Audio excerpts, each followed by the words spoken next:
Welcome back. Episode 9 of the Quick Bricks NBA DFS podcast. As always, I'm the host, Sean. It's Friday, fellas and ladies. Hope you're enjoying your day, morning, afternoon, whatever time it is that you may be listening. Didn't put out a pod yesterday as I said I'd probably take a day off. So Friday, we're going to get in. We're going to get one in today. Last night wasn't bad. Had some good stuff. Actually ended up cashing for a little bit of profit. Talked to some guys in the SD Slack chat. Everybody was throwing around some good ideas. Once again, if you're not in there, I would totally advise getting in. We definitely discuss every slate just about every single day, no matter what the size of the slate is. Major props to those guys that come in and chat with us every single day. You guys make this what it is. So appreciate you guys. Let's just go ahead and get right into it. We got 8 games today. I'm not going to try to make this a very long pod, and I'll be flat out honest, this slate sucks. It really does. I just don't see a lot of value. I think you're going to be paying up for a lot of studs, and I think more of a balanced approach can maybe do you well tonight. Let's get into it, though. Clippers at Orlando. Clippers coming in as a 2-point road favorite here with a total of 217. By the way, there's not very many high totals tonight. I mean, there's a couple. They're literally on an 8-game slate, which is pretty nuts. Let's see. For the Clippers, coming on a back-to-back here, I think I like Gallinari a little bit at 6.5. He's been probably one of their more consistent guys other than Tobias. Tobias's price has just gone up. And Tobias played like 41 minutes last night. It's kind of tough to pay that kind of price for him, not knowing, exactly, how like I said, he played a lot last night, so it's kind of tough paying that price. So, I mean, Gallinari obviously played a lot last night as well. Obviously, they're going to have to play, but I think Gallinari's price is a little bit more beneficial at 6.5K. I think it's just a little bit more reasonable there. So, obviously, he's put up 35 or more in 3 of his 4 road games. I know Tobias has played well this season too, and I don't hate it if you decide to play Tobias. Definitely don't hate that. So, the big guy Boban got to play some minutes last night. Started the second half, played 23 minutes, put up over 30-something fantasy points. Who knows? I mean, are they going to start playing him? At 3.8K, I think it's worth throwing in a GPP for tonight. I mean, obviously, So, I wouldn't mind playing some Boban in GPP, see if he gets another run. Gortat's not very good, so obviously maybe the Clippers are saying that. For Orlando, I think you can look at Vucevic, obviously at 8.6. He's probably going to be one of the more popular picks. But, again, if he has to go in there and battle with Boban, it's not going to be the greatest matchup. So, be wary of that. Aaron Gordon at 7.2. He's put up 44.5 and 44.5 and 50.5 in 2 of his last 4. So, he's coming along, he put up a pretty good game last game. So Vooch, Aaron Gordon, I think you can look at Terrence Ross at 4.2. He's put up 32, 29.5 in his last 2 home games. So he's been playing well. He seems to play better at home. So I think this is a decent spot for him at 4.2. Let's move right along. That's really all that I care for in the Clippers and the Orlando game. I'm going to move on to Houston at Brooklyn. Houston comes in as a road point favorite of 3 points, 216 on the total. Again, another low total. Absolutely love Capella tonight at 7.8. He's played 34 minutes or more in 4 of 6. Two of those games went for over 41 fantasy points already. Capella, we know Brooklyn's not very good against bigs. We know that. It's definitely a reoccurring theme, so I'll definitely be playing some Capella. I'm going to dip back into the well with Melo here at 5.8. I think everybody's going to look at his last game and say, oh, man, Melo, what do we play him?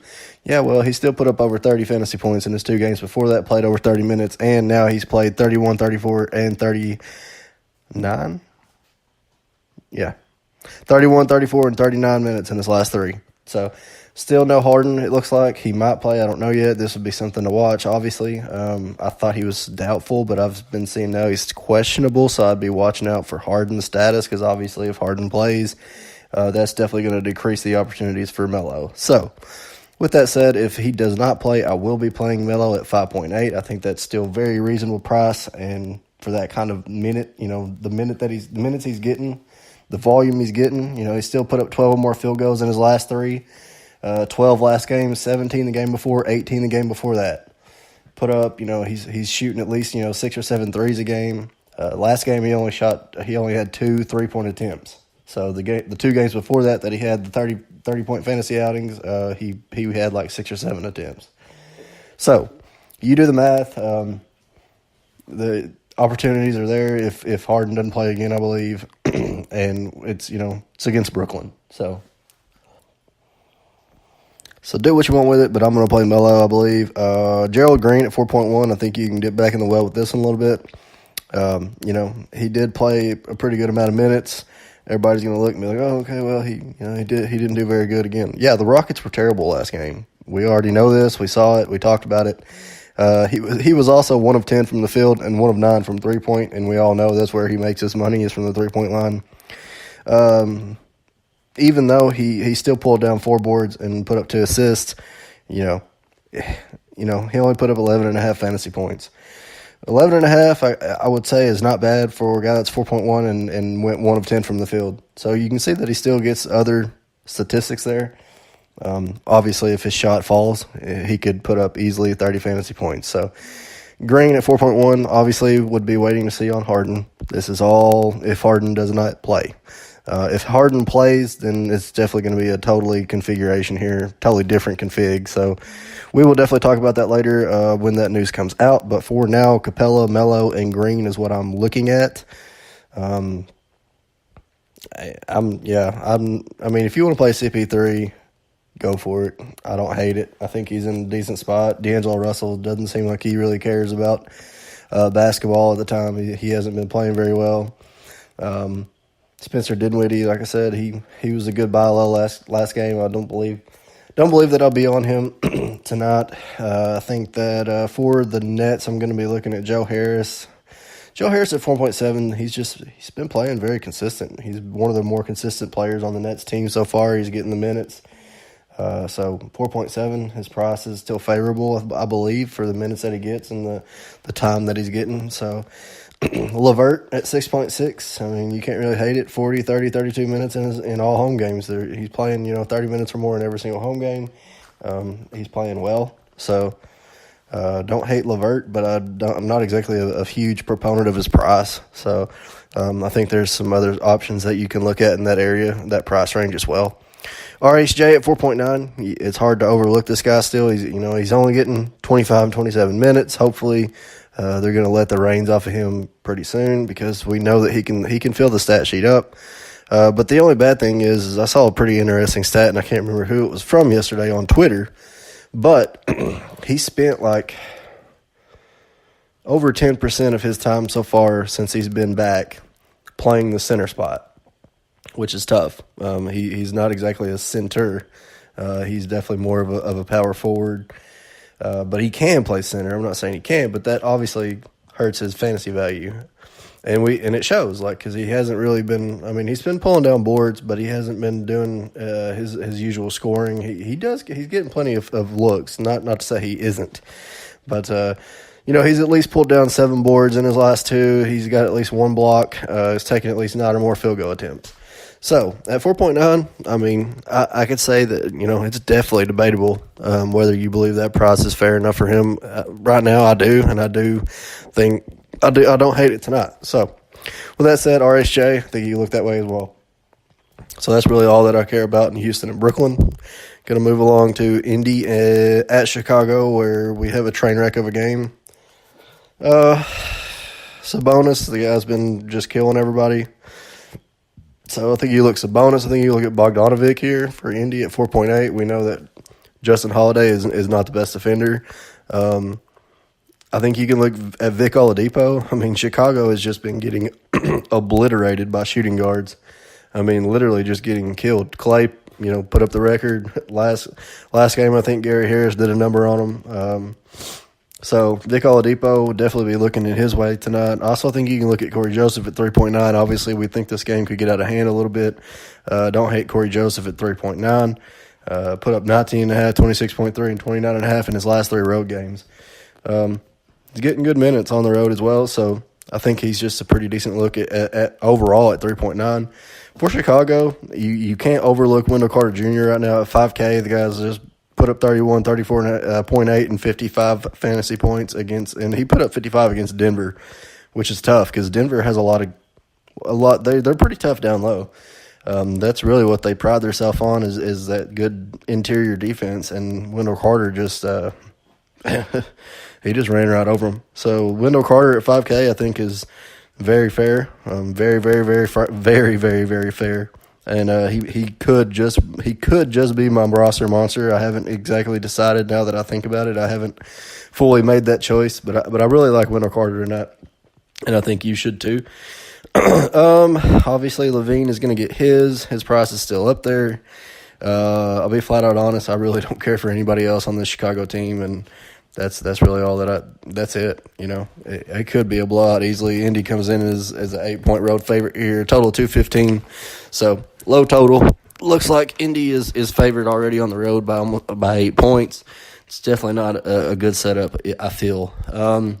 Move along. Oklahoma City at Washington. You have the 6th pace team versus the 5th highest pace team in the NBA right now. This is a game that you're probably going to want to look at.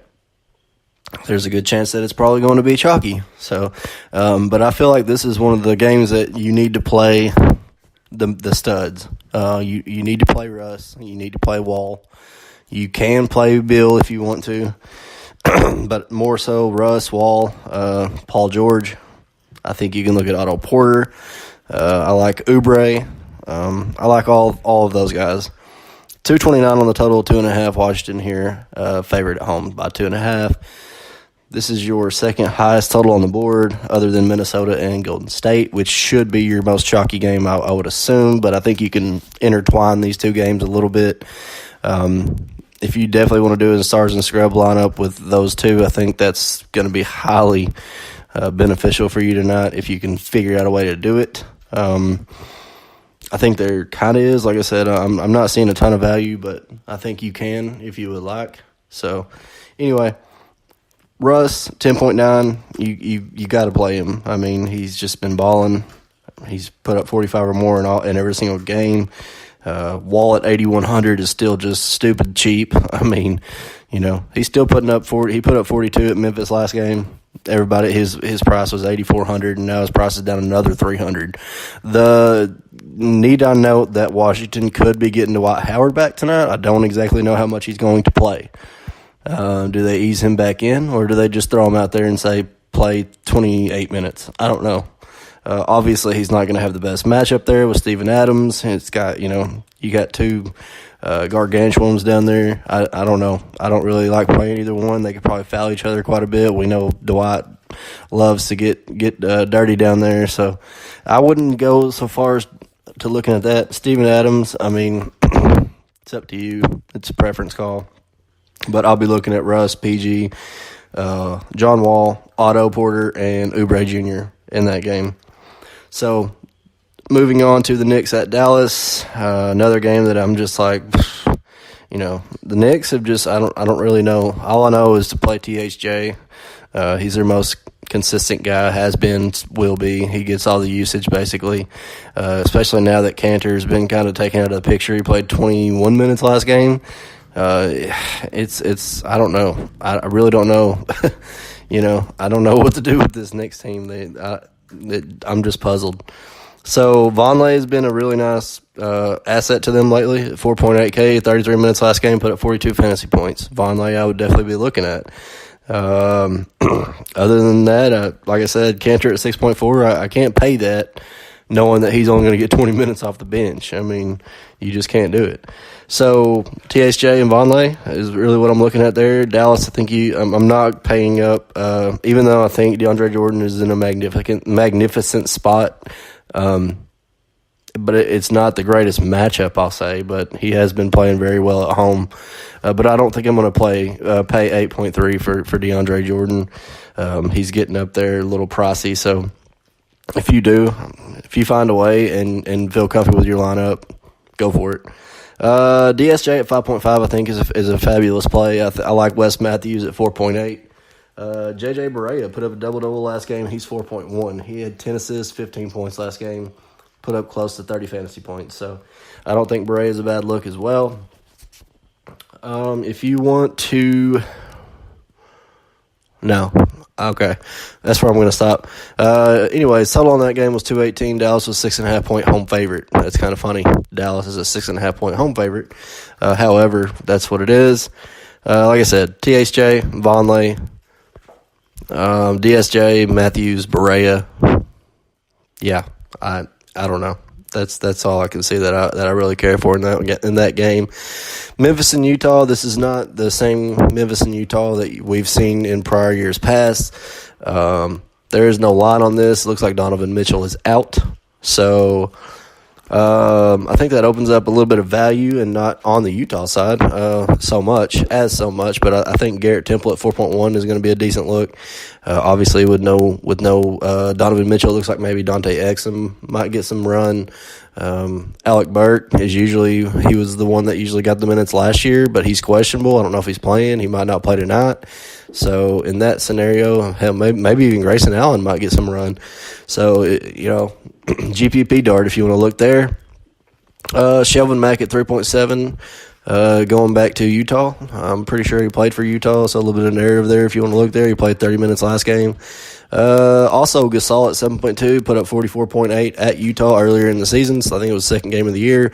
Also, Mike Conley at 7K, put up 43.8 at Utah, the second game of the year. So I don't exactly hate this game, but I think I actually do think it has a lot of value. Put it this way, I like this game more than like the Knicks and Dallas and like Indy and Chicago. I mean, I think this is probably one of my more favorite games. For Utah, obviously, you can look at Ingles at 6.8. I think Ingles is in a great spot. Obviously, with Donovan being out, going to be a little bit more usage spread around. I think Ingles should be one of the guys that gets more of the usage. So Ingles at 6.8, I don't exactly love the price, but I think that the price reflects no Donovan Mitchell. So Ingles definitely is going to be on my radar. Jay Crowder at 5.1 again, 30-plus minutes in 4 of his last 7, 31 fantasy points in his last game. Obviously, like I said, you can look at Dante Exum at 3.7. He should get more minutes at the 2-guard spot, maybe with Rubio. So that's really all that I'm looking at in that game. I think Gobert is fine, but he only put up like 33 fantasy points in their first matchup. He's been playing very well lately. So, but I don't really want to pay $8K for him tonight. I think I don't know. I don't want to pay $8K for him and hope that he gets 40 points. That's because that's really what you're doing. So that's really what I like in Memphis, Utah. Let's move on to Toronto and Phoenix. Lowry at 8.4, Serge at 5.5, Siakam at 4.8 is kind of where I'm not. I mean, if you want to pay up for Kawhi, go for it. But I just don't. I don't know. We know Phoenix has been rough. Teams have been putting them down pretty easily. So I will probably dip back in the well with some Ayton at 7K. He had a pretty bad game last game against the San Antonio Spurs whenever I put him on the cover. That figures, right? So usually that's how that goes. So I probably will dip back in the well with Ayton again at 7K. Okobo again at 4.3 if no Kanan. Have to look there. Obviously, TJ Warren got the start at the 4 last game. I think that's not a good matchup for him. There's not a good matchup for basically any. Toronto's pretty freaking stacked. I mean, they're very good on defense. They're pretty damn good on offense. This game is one that I probably will kind of try to stay away from. So do what you want with it, but that's where I'm kind of at on that one. So here's your chalk game of the night, Minnesota at Golden State, and for good reason. It's got a 239 total. But again, I'm going to be playing the starters. None of the guys on the bench are major factors in this game, just like in the Oklahoma City and Washington game, except for maybe Oubre. Oubre is probably the biggest asset that Washington has off the bench right now. Markieff looks to be back from concussion. So like I said, Dwight might be back. I don't know. But again, that's that game. And this game, I think obviously you're going to look at Butler at 8K. I think Butler at 8K is very fair price. 47 fantasy points or more in 4 of 6. Seems like he's been playing the games that he wants to play in now, and he's been balling every time he plays. So you can't overlook Butler. Towns has put up 64 more in his last 2. He's been balling at 8.9. Wiggins at 5.7 I think is very interesting, and I think he'll be the one that's overlooked in this game. And actually, Golden State has actually been giving up quite a few points to the small forward spot. I think him and Butler right there in that 2 and 3 is very nice to have both of them. So if you're going to do that stack, I would definitely have Towns, Butler, and Wiggins. For Golden State, obviously your regular suspects, Steph, Dre, and Clay. Don't be stupid. Don't try to get cute. Just play those guys. I think Draymond has a lot of value tonight. He put up almost 50 fantasy points last game at the Pelicans. So, yeah. So Steph, Dre, and Clay, that's where you're going with that one. Appreciate you guys. Have a good Friday. Enjoy your weekend. Be safe, and we'll talk again later today. See you guys.